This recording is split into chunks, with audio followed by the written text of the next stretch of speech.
Hello everyone and welcome to the English Hour. Today we'll talk about a topic that pertains to each and every one of you, and it's habits, and specifically habits for success. So, what do we mean when we say habits for success? Hi guys. Well, habits for success for us means forming patterns of behavior in our daily lives that will be conducive to our success, meaning that will help us on our path towards achieving success. This could be success in our social lives, in our private lives, in our professional lives. It doesn't matter, because actually if you take a step back and look at these habits that we're going to talk about, you're going to see that there is a very large common denominator in all of them, and you can use them in your relationships, in your professional dealings, and in other parts of your life. Sure. Well, I think habits have a tremendous impact on our lives, because habits can be a part of each second, each day of our lives. For example, reading is a habit. What type of food you choose is a habit, or where you spend your time is a habit, or who you spend your time with is a habit. So there are habits. There are continuous patterns of behavior that we all engage in, but we might not necessarily think about them as habits, but they are habits. So the way we lead our lives is a habit. So the more you can improve it, the more performance or success or benefit you can gain, drive from your life. So, but there is an interesting distinction here. So the tagline is habits for success. It's a great title, I think. So, yeah, it's a catchy title. Yes, it is. Makes you interested. Yes. In the past, I really preached about habits, like habits are great. I still agree, habits are great. But then, in the past couple of years, I learned something more interesting. And this new approach tells that habits are useful, but to a certain degree. You should build systems. You should build full frameworks. For example,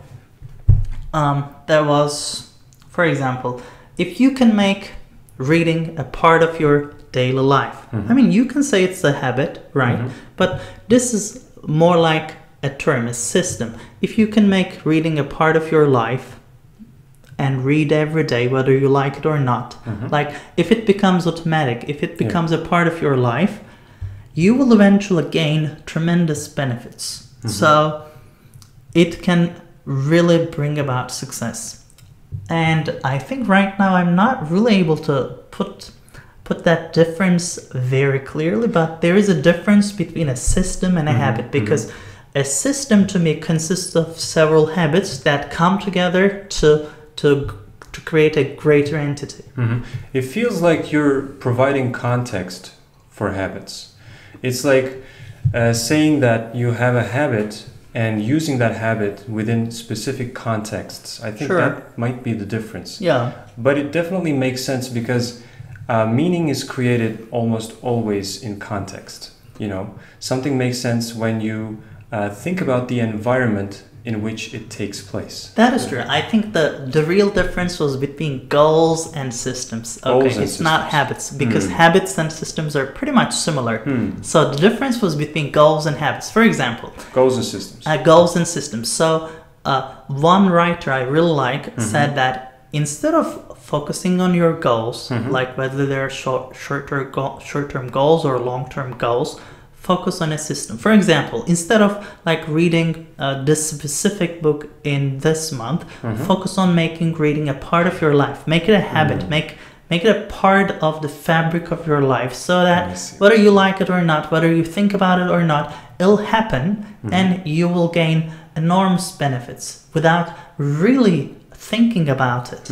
When you have a robust mechanism of reading, then it becomes so integral to your daily life that you don't even have to think about it to be successful at doing it. Yes, you don't have to set goals to be successful. Yeah. So in this regard, habits and systems are pretty much similar.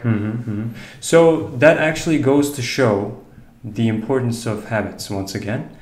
And I would say I'm reminded of an aphorism, a saying that encapsulates the importance of habits. Yeah. You know the saying, you are what you eat?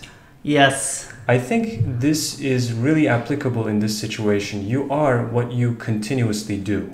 Because Definitely. your character is built over time on the basis of what you continue to do over long periods of time. Or there is a different way to put it. So when you talk about eating and what you do as a form of habit, I can also add this. You are what you're continuously exposed to. That's a good It's way a to more put it. general look at things, because like you can include food in that framework, you can include the books you read, you can include the TV programs you watch, you can include the people you spend time with. So you are what you're exposed to. And there's an interesting saying. It goes like this. You're the average of 3 people that you spend most time with. I like that. That's interesting, right? Yeah. But then when you think about it, it's so true. It is, yeah. It kind of includes the element of friendship into the mix. But I would agree that we share a lot of common characteristics with people that we spend time with, you know. Okay, I've got a question. So Sure. the tagline was habits for success. So can you give me examples of habits that lead to success? Well, okay, I think we can talk about different categories of habits in the sense that, for example, an emotion, a way of looking at things, could be a habit, such as resilience. Sure. Like if you are resilient, and it is a habit, it is formed over time through experience. Nobody comes out of, nobody was born with an innate sense of resilience per se. I think what they go through in life makes them resilient. So that is so true. Our experiences sort of burn us. Exactly. And I think in that regard, developing a sense of resilience would be an excellent habit, and it would be so essential to what you do in life and what you achieve in life. That is true. So when you talk about resilience, that kind of sparks a different mechanism in my mind, and it is problem solving. Solving. To me, life is a case of problem solving. Like I've had this approach for several years, probably with the start of my MA program. Like I sort of started looking at things as problems to be solved or as issues to be dealt with. And I think if you are resourceful, because like life will throw various things at you, right? You will not know how to handle them. But a lot of the times you will feel unprepared. That is true. I mean, you cannot be prepared for everything. Like if you are quick to think on your feet, if you are resourceful, and if you can deal with problems pretty quickly, then I think you have a higher chance of survival and higher chance of maneuvering through your life, because totally agree. There are good days and there are bad days, and those problem solving skills can come really handy. Well, I think this is it is also important at this point to mention another saying, which is practice makes perfect. Sure. And whatever you want to get good at, your best bet is to keep doing that particular thing. So you can, for example, if you want to be a runner, if you want to be a sprinter, you can go and do heavyweight training. You can do like fencing, you can do like reflex training, other types of things. Yeah. And then you can bring all of them to bear on your athletic abilities, specifically targeting your running ability. Yeah. However, another very, very good, very effective way to become better, get better at running, is to run. Sure. You have to run. And in this case, if you want to build resilience, if you want to build problem-solving skills, what you need to do is allow yourself to end up in situations where you're faced with tasks to be completed, problems to be solved, and difficulties to be encountered. Sure. You know, if there's no difficulty, if there's no challenge, then you're not going to grow to overcome that challenge. That is true. I've got a different thing in mind. So I think I'll go back to the success part. And then when I think about success, well, problem solving and resilience, they are great components that when matched with one another variable can really lead to success. And that variable, that habit, to me is continuous learning, lifelong learning. So I think if you want to achieve success in life, you should make sure that lifelong learning is a part of your life. So it can come in different ways. It can come from your smartphone, from your TV, from your computer, from printed materials, or simply from observing people or taking on different jobs and experiencing things hands-on. So it can come in various forms and shapes, but making it a part of your life as a habit, as a system, can definitely bring greater advantages. Exactly. And I think making lifelong learning a part of your structure of habits, a part of your daily life, will allow you to have a constant stream of information and knowledge coming into your system. It's like just like you are nourished with the food that you intake every day, just like it is a sustenance for your physical existence. Information and knowledge, and by the way, well-sorted information and knowledge, is your sustenance, is the sustenance for your intelligence, for your intellect, as in the sense of, being aware of what's going on in life. And it is, learning and making learning a habit will help you in that regard tremendously. Sure. I think we should also give our listeners some practical tips. So, for example, when we delve into these discussions, they can get really theoretical or they can get really abstract. So we know what we're talking about. So it's not difficult for us to visualize what we say, what we mean. But for someone who's listening on their headphones, or for someone who is far away and not really much into these subjects, it might be difficult to make sense of what we talk about. So maybe we can end with just a tip each, from sure. our daily life. For example, I've got 2 tips, and then you can also offer your tips. These are very simple, very practical. So, for example, one thing that has really helped me is developing the habit of reading news in English. So, for example, instead of going to social media, browsing through Instagram and not getting anything in return, it's simply time wasted.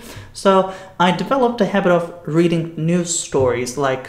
It can be a regular news site or a specific blog or website that you like.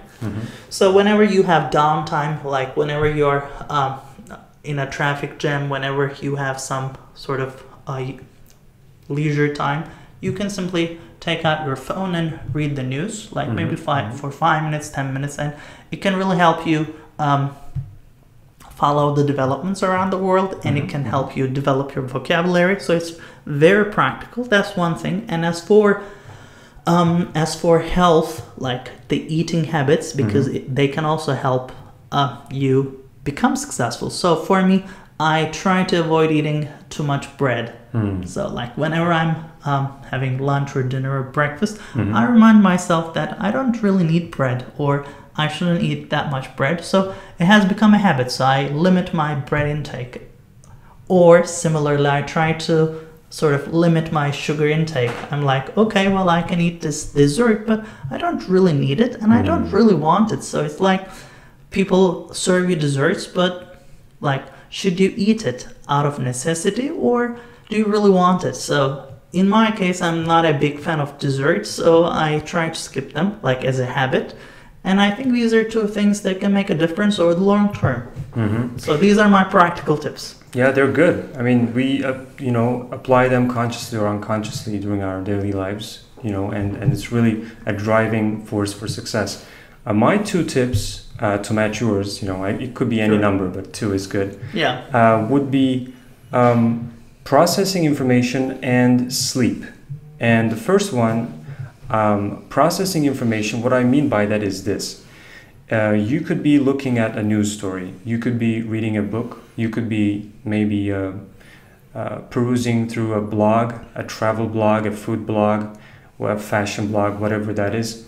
If you come across information that you think is valuable, that you think is worth remembering, then make sure that you find a way, whichever that may be, to record that information in a form that is, you can archive that, you can keep that, you can return to that to revise it. It's like what I do, for example. Sure. The first level of processing. Can I interfere Sure. a little bit? I think you really have a way of putting simple things in abstract form. So if I were to say this, I'd say, well, guys, develop a habit of note-taking. But you elaborated it so much that I thought, well, this is an entirely new kind of note-taking. Yeah, well, here's the thing. Actually, it both is and isn't. The reason why I kind of chose the higher context road is because I am imagining a system of recording that is visual. So there are like two levels to this. That's different. Yeah, the first thing is you can take notes. You can just sit down and you have read a blog. You've seen paragraphs that are like really juicy in terms of content. Okay, I need to keep this in mind. These things are gonna work for me, and you basically copy and paste them. Like maybe a document. You can keep a document. You can keep a journal, and you can include these quotes in there. Or better yet, you can further process them by paraphrasing them in your own words rather than keeping them as quotes, which is another degree of processing. Sure. The more you process information and knowledge, the more it will become yours. That is true. That is really important to remember. If you think to yourself, if you assume that you're going to simply collect quotes for months and years to come, and you're going to somehow magically remember them when time comes when push comes to shove, when you have to remember them, then it's not going to work out. You have to make it yours. You have to internalize it. So this is one level of processing. Another one would be to create visual markers whenever you're reading something. And it is really easy to do with news stories, because news stories are reports of things that are happening in our real physical world. So they are easier to imagine in your mind. So I was reading today about this Morandi Bridge that collapsed in Italy, and it resulted in the deaths of 39 people, unfortunately, and a lot of injuries. Like dozens of cars fell through when the bridge collapsed, and they basically landed on top of a railway line and also in a lake. And these people talked about this in very grand terms, such as this is the apocalypse. It felt like the end of my life, and everything flashed through my head and stuff like that. Sure. And it's you can really visualize this very easily, like the bridge coming down, the people and everything. So whenever you visualize, it is really a very powerful way of memorizing things or storing things for later memorization. And the second thing, and this is going to be very quick, it's you have to get enough sleep every single day. You have to get. If you skip on this, you have to forget about effective learning or higher levels of productivity. So because there is a psychological basis to this. Sleep is a time when your brain processes information and sort of sends it to the long-term memory. It's one theory, but sleep is great for learning. I can definitely agree. Well, so this wraps things up. Well, we'll see you in the next episode, and bye-bye. I hope you can at least apply some of the habits. If not some, just one. Pick one and apply some of these habits. Or if you don't like our habits, find a habit, or if you've got a great habit, share it in the comments and we can read it. Maybe we can learn from you and we can apply those habits to our lives. So we're waiting for your comments, and have a good day. Bye-bye. Bye-bye.